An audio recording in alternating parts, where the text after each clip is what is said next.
Hi everybody, welcome back to the All Things Good channel and to another video. It's Vlogmas day 16 and it's Friday and I've finished work for the Christmas break. I'm absolutely over the moon. I so need a bit of a break now. So looking forward to Adam coming home on Tuesday so I can now just relax and be homebound and just do whatever's needed here, which is absolutely fabulous. So I hope you all have a good weekend as well. So tonight's Vlogmas is going to be our Q&A, all the questions from your good selves. Thank you very, very much. So let's get straight into it. Excuse the reading glasses, I have to have them. So the first question is from Catherine Lamar. I think it's Lamar, hope I pronounced that right. And she has asked, Polly, when is your birthday and birth sign? Ooh, that's a good one. Well, my birthday is next month. It's January the 18th, so I am a Capricorn. So the second question is from Vic, and Vic asks, how did you become a cat mom, or how did they find you? Well, this is quite a story, and to begin with, they found me. The story is that back in 2013, just after my sister passed away, actually, at the Easter time of 2013, a little stray cat appeared at our house. Grace was only quite a little girl at this point. She must have been about 9 or 10 years of age. I was going to work full time and I had someone come in and look after Adam and Grace throughout the day while I was at work. And every time I got home from work, Grace would tell me about how this little cat had been and visited, and she'd played with it throughout the day and fed it and what have you. And the childminder said to me, this cat's not going anywhere, etc., etc.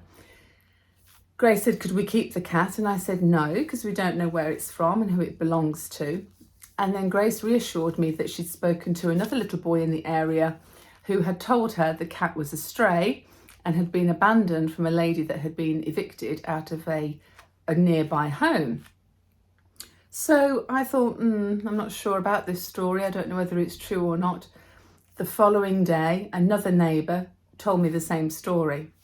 So I said to Grace, look, if this cat is still here by the end of the week, we'll put it in a box and we'll go to the vets and see if it's okay, give it the once over and we'll go from there. The end of the week comes, I scoop up this cat, and as I scoop up the cat, I could feel all these little lumps and bumps on the inside of its tummy, and I thought, oh, I think it's female, and I also think it might be pregnant. So I didn't say anything to Grace. We got in the car with the box with the cat. On the journey to the vets, Grace said to me, Mummy, I think this cat is a girl. Why? I said to Grace. And she said, well, I've just got a feeling it's a gift from Auntie Sarah from heaven. At which point I thought, this cat ain't going anywhere other than our house, is it? Let's face it. We get to the vets. It is confirmed the cat is female and it is confirmed the cat is pregnant as well. Non-microchipped, so we decided to take her in. And we called her Mine. So Mine was beautiful, but she wasn't very old herself. And so she got pregnant as a kitten. So we knew that she wasn't going to give birth to many kittens because she wouldn't do. She'd only have a very small litter. And 9 weeks later, however long it was, I think it's 9 weeks, she had 3 kittens. One that was jet black that we called Columbus, and 2 ginger toms, Tommy and Albert. And to try and cut this very long story short, Columbus didn't survive 2 days. He was a bit of a runt of the litter. He couldn't get to grips with feeding. We tried to hand feed him, it didn't work. And sadly, he passed away. So that left us with Tommy and Albert, the ginger toms. We decided to keep them all. So for a period of time, we had 3 cats, Mine, Tommy and Albert. The sad news then was 12 months later, Mine got run over, and 3 weeks later Tommy got run over in the same spot on the same road at about exactly the same time of day. So that was really, really sad, and we were left with Albert. So this is nearly 10 years ago. So Albert is nearly 10 years old, and thankfully doesn't appear to have gone near this particular main road that the other two did. And if he has, he's been very lucky. He's a very intelligent cat. He's gorgeous. We'd had Albert for some time before Grace asked if we could then have another cat, because Albert would be lonely. And a friend of mine who's a cat breeder was actually breeding British blue cats to order. And on this one occasion, the British blue mother that she had actually escaped on a Saturday night, mated with the local Tom, so she'd had a litter of cats that my friend couldn't sell on. Lenny, our second cat, was one of these, and she asked if I would take him on. So Lenny, the black and white cat, is half British blue. He also has a heart condition, and he also was slightly starved of oxygen when he was born, so he's not the brightest cat in the world, let's put it that way, but he's gorgeous. So we took Lenny on. Lenny is now nearly 8 years old, so we have had Albert and Lenny for some period of time. And then the story with our young Mila that came to us in July of this year is that Grace had asked for a kitten for some time. She got a little hamster that she was devoted to that was gorgeous, called Belle. And this little hamster was beautiful, but she passed away in July of this year. A few days later, I started looking online at kittens, and I saw a picture of Mila together with other cats. I sent Grace a bunch of pictures and said, which one do you like? She picked Mila, which is the one I had picked as well. We went to go and see her. She wasn't called Mila at the time, she was called Waffle. And she is a full-bred British blue tortie. So she comes with a registration certificate and all these things, goodness knows what else, and she was quite expensive as well. So we brought her home, and Grace was still quite upset about her hamster Belle. So Grace chose the name Mila Belle, and we've narrowed it down to Mila. So we now are back to having 3 cats, but Mila will stay as an indoor cat because she's a pedigree as well, and the vet said, if I were you, I'd keep her indoors. She's not used to going out because she's a kitten, so she's never been out before. So she's not missing out on anything. And it could very well be that if she was out and about, we run the risk of her being stolen because she is a pedigree cat. So that's the story of the 3 cats. So originally they came to us, and then we have added to the tribe. So thank you for that question. So the next question is from Family Olsen. Thank you. And it says, Grace is such a pretty name. How did you select your daughter's name? Well, I had a granny called Olive Elizabeth. My middle name's Elizabeth. And Olive had a sister called Grace. Now, Olive was my dad's mom. And growing up, I was very, very close to her. She was like another mother to me. I lived with her for a period of time, and I was always with her. Any opportunity to go to Granny's house, I would go. I adored her. And she had an apartment, and her sister Grace lived in the apartment above her. And my granny had got divorced back in the 1960s, but her sister Grace had been widowed at a very young age, about the age of 45. So they were both on their own, but living in the same apartment block. And so whenever I went to Granny's, I'd always see Grace. Granny passed away when I was in my 20s, but Grace lived to be 100 years old. So she got to meet my Adam and Grace. So when Grace was born, I wanted to sort of do a nod to Granny and my Auntie Grace. And my granny's name was Olive, and I thought Olive was a bit too old-fashioned a name. And Olivia, which was a sort of turn on the name Olive, if you like, was very, very popular the year Grace was born, and I knew lots of other ladies that had called their daughters Olivia.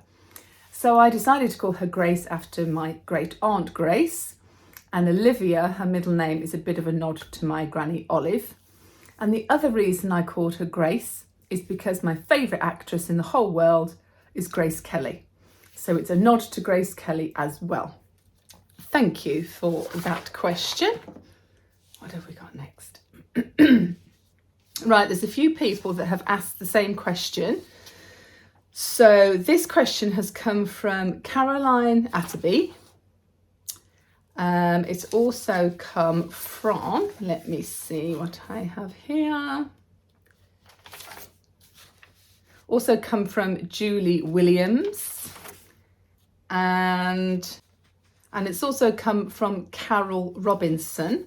So this question is, what do I do for a living? And actually, Caroline said, I imagine that you work in healthcare as a nurse or a counsellor. And I don't, actually. So everybody that's asked me what I do for a living, I don't. I'm actually a legal secretary, and I work for a firm of solicitors that do conveyancing, wills and probate. And I mainly do conveyancing, so house moving, buying, selling, leases. And I also do a lot of wills. I don't do much probate because we have a probate department in the office where I work. So it's mainly all conveyancing and wills. I started as a legal secretary as my first ever job, having left college.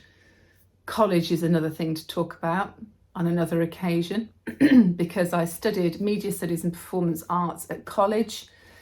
And I actually wanted to go into the media. And some really good friends of mine that were in the same courses as me at college did go on to work in the media and have since become very popular, one of which is Alison Hammond, who's been my best friend for over 30 years.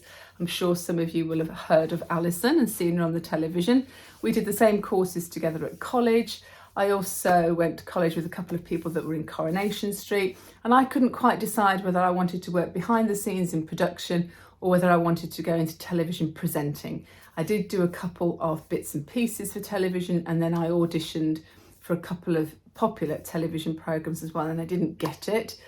And then I thought, well, while I'm waiting for all this to happen to me, I'll get a normal job. And I picked up a job as a receptionist to begin with in a solicitor's firm, and it went from there. And I ended up going from receptionist to becoming a legal secretary to going to work into Birmingham city centre.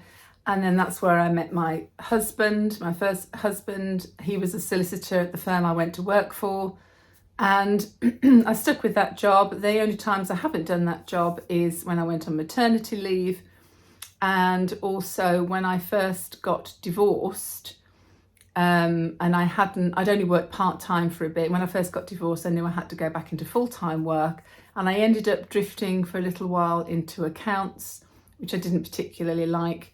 And then I did a little bit of work for a hotel as well. I did some sort of wedding coordinating and things like that because I wanted to just do something a little bit more creative and not have to use my head quite as much. And then I just fell back into being a legal secretary. It was what I knew. This job that I'm currently in now, I've been with this company for about 5 years, I think. And it's what I knew, and things hadn't really changed, and it was very easy to slip back into. So that's what I do. Thank you for that question. Right, what else have we got? Right, this question is from Mary Carhill. I'm very amazed I've seen that without my glasses on. Let me just check the name. I think it's Mary Carhill, yes. And Mary asks, she says, you're doing a smashing job. Thank you very much indeed. Do my best. And the question is, why did you decide to start your channel? Well, Mary, I have covered this in a couple of previous vlogs, but to try and cut that down a little bit for you, 12 months ago, I found myself single very unexpectedly, and it was a very, very difficult time. I felt sort of thrown into a world that I didn't recognise anymore. I'd been with my partner for over 12 years, and it was a huge shock and a massive surprise, and it was all very difficult. And I think it was Boxing Day last year. Up until that point, I'd never done any social media. I hadn't done Facebook, Instagram, nothing. I hadn't touched any of it. And I was just sitting down on my own Boxing Day last year, and I was scrolling through something, and I thought, what's this Instagram all about? Let's have a look at that. Put myself on Instagram, did a tiny little short little reel video, and thought, oh, this is quite good fun. This is something to do. that's where it started. And then as the year started, 2022, I just decided to start vlogging as my own sort of little memory box, really. I was struggling with all sorts of things at the start of the year, and sort of walking around in this fog of not really knowing where I was and what I was going to do with my life. And I just started vlogging, and I thought, well, it's a memory box for me, and it's a memory box for my children or possibly grandchildren. And then in March of this year, I came down with COVID, and I decided to vlog it every day throughout my journey with COVID. So I then started doing the daily vlogs on YouTube, which were called Vlogged. And it followed my COVID journey, by which point I thought, I'm really enjoying this. I really liked having the channel. I wasn't getting lots of views, it didn't matter to me. I just enjoyed doing it. It gave me a hobby, gave me a bit of purpose. And I just found that I really enjoyed doing it, and it didn't matter to me who or if anybody was watching. And that is actually how the channel started. So it came out of wanting to do something for me, wanting a bit of a hobby, and just sort of being able to speak my mind, whereas previously somebody had sort of held me back from doing that. So really, that's why I started the channel. And now I'm loving it, and I've got all you guys, and it's great. Best decision I ever made. Right, let's have a look. Now, there's another question here from, this is Julie Williams again, because Julie asked two. She asked about work, and I'll answer your other question, Julie, which is, where about in Cheshire did you live? So, when I lived in Cheshire, which is when I first got married to Adam and Grace's dad, we went to live in a little village called Davenham, which is just outside of Northwich. And I lived there for 6 years, and then my husband's job relocated back down to the Midlands, but his office was in Derby. I didn't want to go back, I didn't want to come to Derby because I didn't know it. And obviously my family were all based in the Midlands here. So we sort of went, where should we live? And came up with Lichfield on the map, which meant that I was only half an hour or so away from my family. He was only half an hour, 40 minutes away from work. It was right in the middle, so that worked out really well for us. But yes, when I lived in Cheshire, we were just outside of Northwich. The next one is from Simeon Bennett, or Simeon Bennett Photography, as it is here. And Simeon asks, what are your favourite outfits to wear in the winter and autumn months to keep warm and stylish? Well, I certainly like to keep warm. I don't know whether I always keep stylish, but thank you so much. My favourite outfits to wear. So, well, during the winter, obviously, my main priority is to keep warm. I've got 2 or 3 jackets that I really like, one of which was a charity shop find, which is a Winsmore woolen coat that I love in a grey and black, that I think you've probably seen me wear in vlogs, and I also showed it in one of my vlogs when I found it in the charity shop. That was a really good find. I've got some nice sort of thick warm winter coats that I really like. I've got a North Face one, and I've got a Peter Storm one, which is really nice. I love my scarves. I love the colour pink, and I love the colour white. So I've got quite a lot of pink scarves and white scarves. And what else do I like to keep me warm? And actually, I've got some thermal underwear, and I do wear that throughout the winter underneath whatever clothes I'm wearing if I have to.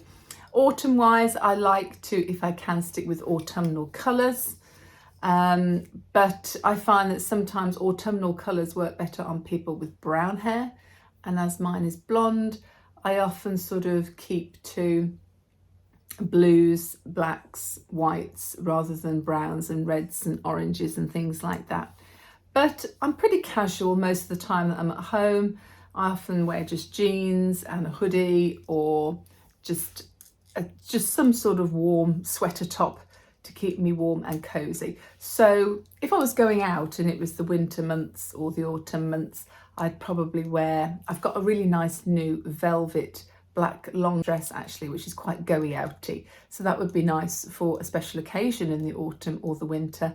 But I don't go out very often, and really I just like to keep warm. So anything to keep me warm and generally casual stuff as well. Right, the next question is from It's Just Neat 2023. And the question is, what 3 items would be your desert island must-haves? Well, there's 3 obvious ones, isn't there? A knife, some matches, and a fishing net. So those are the definite 3. But I'd sneak in a 4th, and I'd take my mobile phone so that I could vlog it and show you lot how dreadful I would be at trying to survive on a desert island. So I think that's the answer. Right, the next question is from Dolly Daydream. I like that name, Dolly Daydream. And the question is, your hair is lovely. Oh, thank you, Dolly Daydream. That's very sweet. And my question is, have you always had long hair, and are you a natural blonde? And would you ever consider a different style? Oh, there's 3 questions there. We'll see. Right, okay, well, the first one is, have I always had long hair? No. Majority of the time I've had long hair. I went through a stage when I was about 11 of having really, really short hair. And then when let's have a think, probably about, I had a hair disaster back in about 2012, where I decided I wasn't going to be blonde anymore. And my hairdresser said, you don't have to think about a colour, I've got the perfect colour for you. It's a bit out there, but you will love it and it will really suit you. And she described it to me as a red.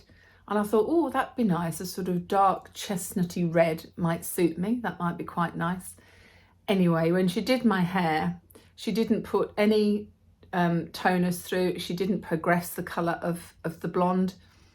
So she didn't go through the stages of going through the oranges to the reds to get the colour. She just put a colour straight on and it was purple.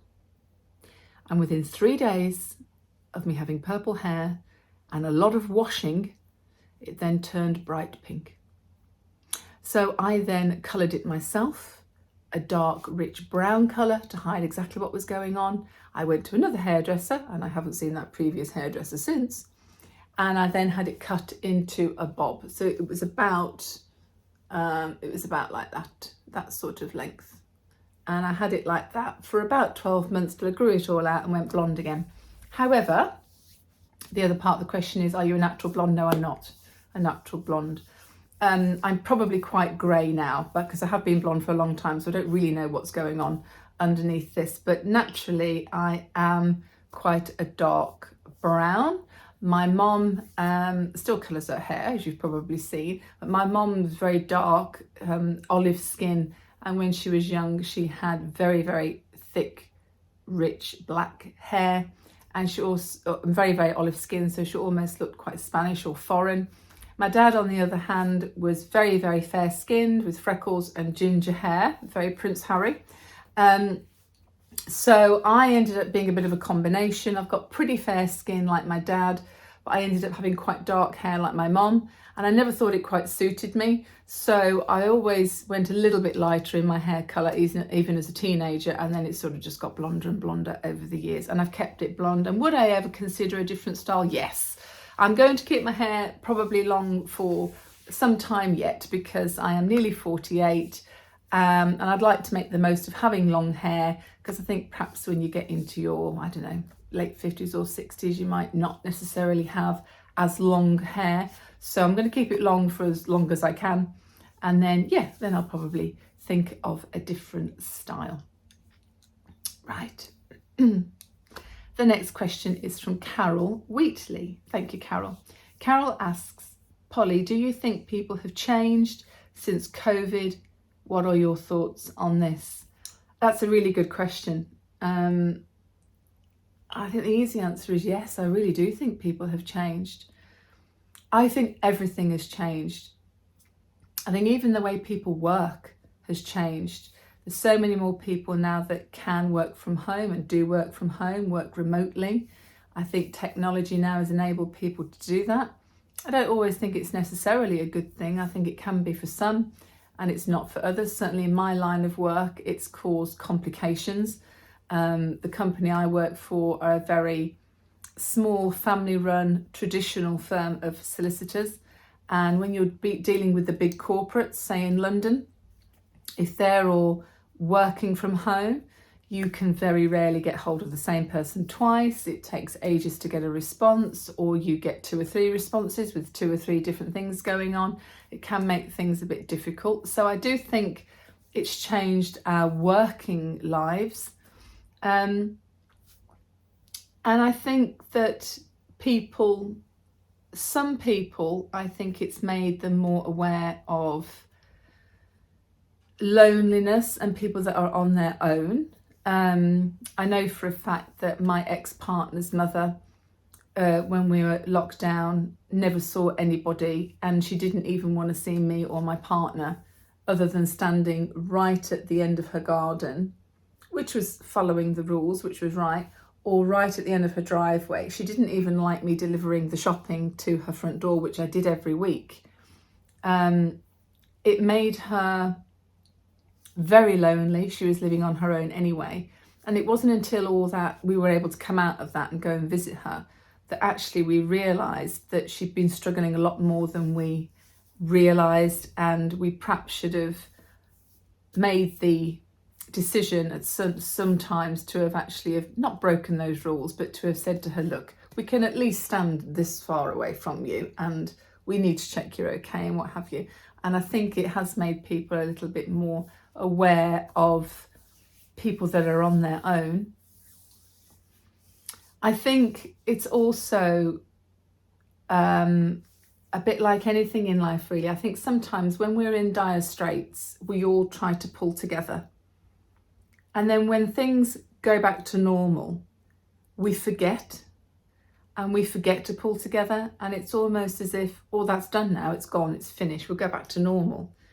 And I think it reminds me sometimes that people are very in the moment and can be quite selfish, and also, you know, they kind of forget easily. And sometimes you think, well, when it was COVID, we would all go outside and clap for our NHS on a Thursday evening, and now we're all screaming and ranting at the doctor's surgeries down the phone because we can't get through to get an appointment, and we sometimes don't realise the bigger picture of what's going on. So that's a really good question, and I think it's a very mixed answer, but I do think people have changed in many different ways because of COVID. Yes.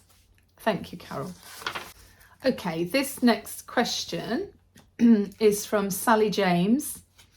And Sally has asked me, well, I said, we know you love Tony Interior, I do, but who are your 3 favourite other YouTubers that you watch regularly? That's a great question, and I do love a bit of YouTube. So I really love Tony Interior, obviously. I also love Mr. Carrington. If you've seen Mr. Carrington's channel, fabulous. Go and check him out. It's wonderful. I'm also really into a channel called Name is Life. And that's about, it's a Japanese office worker. And she does vlogs about her day, living alone in Japan. And she never speaks in it, and she never shows her face. It's really fascinating watch, actually, but she does amazing food. She cooks the most amazing meals, and she lives on her own. She's cooking all this food just for herself. She's so tiny and slim, I can't imagine that she eats it all because there's absolutely nothing to her. But she does amazing cooking and she does cleaning, and it's a really, really relaxing watch. So sometimes when I get into bed, I watch hers, and it's just lovely. She has some nice music on in the background, and it's a really different way of vlogging. I really enjoy that.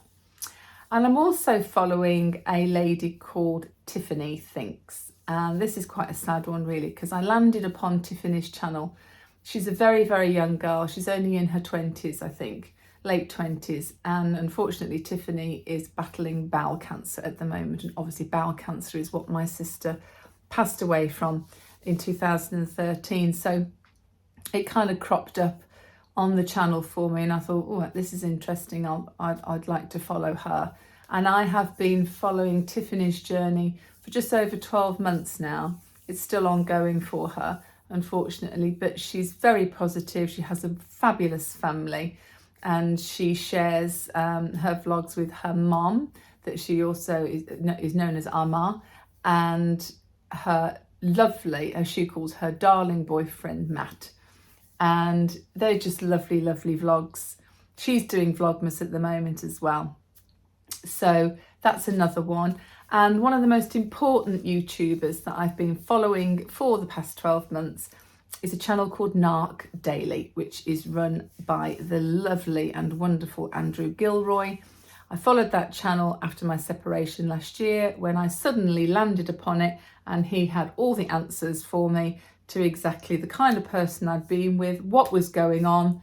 It ticked all the boxes. It's very educational and awakening. And if you are struggling in a relationship with anybody, it doesn't have to be a spouse, it could be a family member or a neighbour or a friend that you feel has got these narcissistic traits that are affecting you. So if it's putting you down all the time, or making themselves look superior against you all the time, and it's having a very negative effect on yourself, it could be that you are dealing with a narcissist. But more importantly, what people don't realise, because it's very easy to throw around the word narcissist, you can go, oh, they're acting like a narcissist. But actually, when you look into what that means and what narcissistic abuse is, it's very prevalent on the planet. It's not something we're taught in schools. It's definitely something I have been through. And Andrew was quite my saviour 12 months ago. He does daily vlogs. They're absolutely fantastic, about 15 minutes each day. And I have tuned in religiously every day since the day I was discarded just over 12 months ago. So those are my favourite YouTubers at the moment. Okay, this next question is from Sharon Brown. Thank you, Sharon. Sharon asks me, how do you manage to stay slim, or does your weight fluctuate over the seasons? Oh my goodness, well, thank you very much for saying I look slim. Apparently you put 10 pounds on camera, do you? So anyway, thank you very much for that. Yes, my weight can fluctuate. It's certainly fluctuating at the moment because I'm quite perimenopausal, and it has fluctuated over the years, most definitely. I'm quite tall. I'm just under 5'8", so I can carry a little bit of weight, which I'm quite lucky about. And I love food. I have a great appetite. I'm very healthy, but I do love food. And I was always pretty slim up until I had the children, actually. Both the children were big babies. Adam was £9.8 when he was born. Grace was £9.6, both natural births as well. But I put a lot of weight on when I was expecting Adam. Didn't really lose it after I had him. Then gained again, obviously, to have Grace, and didn't lose it after Grace. So the biggest period in my life I was at, when Grace was about 3, I suddenly decided, actually, I really need to get this weight off now, because I put on quite a considerable amount of weight between about 2000 and 2005. So in 2006, I started at Slimming World, and by 2008, I'd lost 4 stone. So that was great. So in 2008, I got to exactly where I wanted to be, and I was looking really quite slim. And I kept that off until 2016. And then in 2016, I did actually put 2 stone back on. But that was the year that I had to take 9 months off work. I'd had a bit of a crash after my sister had passed away, and I'd had a lot to deal with selling her property and getting her affairs in order, and looking after my mum and dad, who were clearly traumatised. So I went through a bit of a funny period, had a little bit of a breakdown actually, and I gained quite a lot of weight when I was at home in 2016. So I put 2 stone back on, and then I lost that again. I've lost that again during the course of the last 12 months. So I'm now back to the same weight that I was in 2008. So I'm quite happy with where I'm sitting at the moment. I wouldn't mind about another half a stone off actually, but I would really look really slim at that point. At the moment, I just look completely in proportion, really, I would say, with my height. And I'm quite happy with where I sit, and I'm feeling well, I'm feeling healthy, which is the main thing. But yeah, so I'm back to how I was in 2008. But those are the periods of time where my weight has fluctuated. So I don't tend to fluctuate too much over the seasons. I do put a few pounds on over Christmas, but then everybody does, don't they? But I generally just fluctuate back down again in January, and when we sort of all get back on the move again. So I don't struggle too much, fortunately. But thank you for that question, Sharon. And Tilly down, she didn't ask me a question, but she just put, you are always so upbeat and positive. You cheer me up. Oh, thank you, Tilly. Well, it's all you lot and all your comments that cheer me up, I assure you. Right, where are we? Let's have a look. Jackie Delaney. Oh, Jackie asked me again, did I work in the NHS? A few people have asked me if I've worked in the NHS, which is really interesting because I don't, obviously, but my sister did, and she worked for the NHS for 30 years. And actually, the year before she was diagnosed with cancer, she went to Buckingham Palace to a garden party. She was invited by the Queen for her 30 years of service to the NHS. In fact, I think Mom's got the invitation still somewhere, or have I got it? I might have it actually.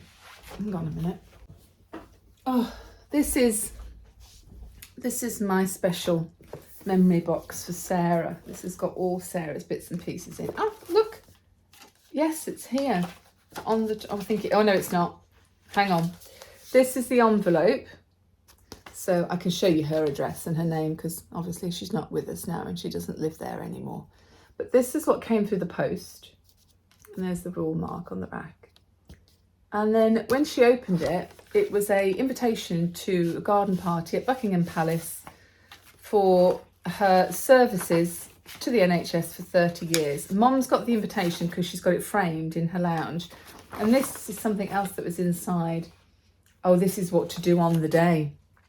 The Queen's garden party at Buckingham Palace. Please keep this leaflet. It'll be useful on the day. Your dress for the day, ladies.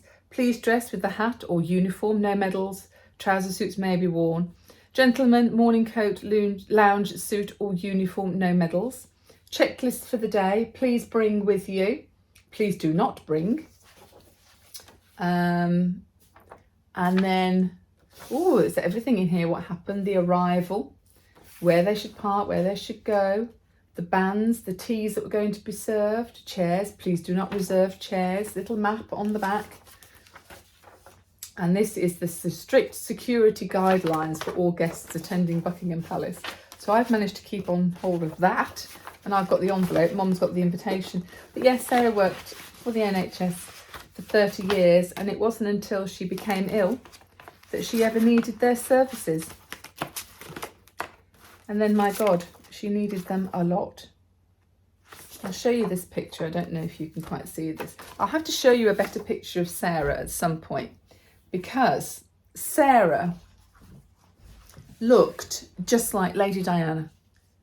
Just like her. She was the same height, the same figure, the same physique. Her mannerisms were the same. She even had the same haircut a lot of the time. And whenever we went abroad, waiters would sort of be like this because they would think she was Lady Diana. And she was so much like her eyes, the way she used to sort of look up. I mean, incredible. And to think those two ladies both died young as well. But let's see if you can see this. That's a picture of, you can see my dad actually in the corner here. That's my dad. That's Grace when she was little. That's me. That's my sister Sarah, looking a bit roughed up because we'd actually been gardening in Mum and Dad's garden that day. Look at Grace. I think she's got some pearls on. Bless her. So that was, I don't know how old Grace would be, about there. I guess she's about 5 or 6. So that must only be 2 or 3 years before Sarah was poorly. Can't really, she's not really looking great there because she's clearly been gardening and her hair's all over the place. But I'll find a picture of Sarah for you where she looks a bit more like Lady Diana. But I wonder whether I should work in the NHS. Maybe this is a sign. I don't know. They need people at the moment, don't they?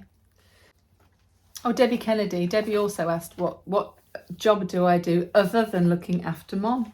Because obviously that's a good question, Debbie, thank you, because looking after mom actually is a privilege. I wouldn't have it any other way, but it is a job. It absolutely is a job. I think anybody that cares for anybody, whether it be like myself as an actual registered carer, or, you know, you're just looking in on someone a couple of days a week, it's taking time out of your own life, and it's a very important role. It's my most important job, that's for sure. So I actually I class myself as I work for mom twice a week, Tuesdays and Thursdays. Then Monday, Wednesday, Friday, I do my office job. And then Saturdays and Sundays, I'm with mom and I see mom, but those are our social days. But I consider very much Tuesdays and Thursdays to be my days where I have to work for mom. It doesn't feel like work all the time because we'll go shopping, but we do the things she needs to do. I might clean her house, take her to any appointments that she needs, make sure that she's okay, do the jobs, do whatever's required. And it doesn't always last all day now because she gets quite tired. So even if I'm with her most of Tuesday, I probably will get her back home for the afternoon, probably the same on a Thursday, sort of mid to late afternoon. So as wonderful as it is to have her in my life, and she is incredible for 92 and a half years old, there is an element of work about it. It is a job, definitely, and I do get very, very tired and quite worn out. Like I was saying the other day, I could really do with a break. But we'll do that when we can, won't we? Have we got anything else? And I think that's basically, I think there is one other question. Let me see if I can find it. And I think it was from, right, what's this one? I don't know whether this is Mario or Marios. Marios Meletiu. I think you might be in Italy, I'm not sure. Apologies if you're not. But he says, or she, I don't know if it's a he or a she, again talking about winter outfits, which I've already covered from Simeon's question. But do I need, well, basically he's asked, it is in broken English, so apologies, I don't know where you're from, Marios or Mario, however you pronounce your name. But he likes my leather gloves a lot in the car, and wants to know if I'm planning on buying any more soon. No, because my leather gloves are quite new, thank you, Marius. And they are very comfortable and very warm. And thank you for saying they're stylish. And I'm glad you like them. But no, I'm not planning on buying any more at the moment. I don't have any other leather items in my wardrobe either. But anyway, that's about as many questions as I think we can do for tonight. Oh my goodness me, that was quite tiring. Hope I have answered to your satisfaction. And thank you so much for sending in all those questions. It's absolutely lovely. And I might have thrown up more questions than I've given answers, I don't know. But you're very welcome to ask me anything in the comment section down below if you want to know more. And I am so looking forward to getting to know you all better in 2023. As I say, I've got lots of plans, lots of things I want to do. And fingers crossed mum stays healthy for the new year as well, and we can carry on doing what we do. But now I am going to chill out for the rest of Friday evening. Now I have broken up from work. I'm going to have myself a well-earned cup of tea and a nice rest. And I look forward to seeing you tomorrow on Vlogmas Day 17, the 17th of December. My goodness. And it'll be Saturday. So it'll be a mom day. It'll be a shopping day. I don't know where we're going to. Oh, I do know where we're going to. We might go to somewhere new this Saturday. We might go to Kerborough Craft Centre, which we haven't been to for a long time. And I don't think I've ever shown you before in any of my vlogs. So that'll be nice to show you in something new. So thank you very much again for your questions. I hope you've enjoyed today's Vlogmas video. And if you have, please like and subscribe and share. And I will see you again tomorrow. So until then, stay safe, stay in the boat, keep doing all things good, Have a lovely day, wherever you are, whatever you're doing, and I shall see you tomorrow. Thanks ever such a lot. Take care. Bye.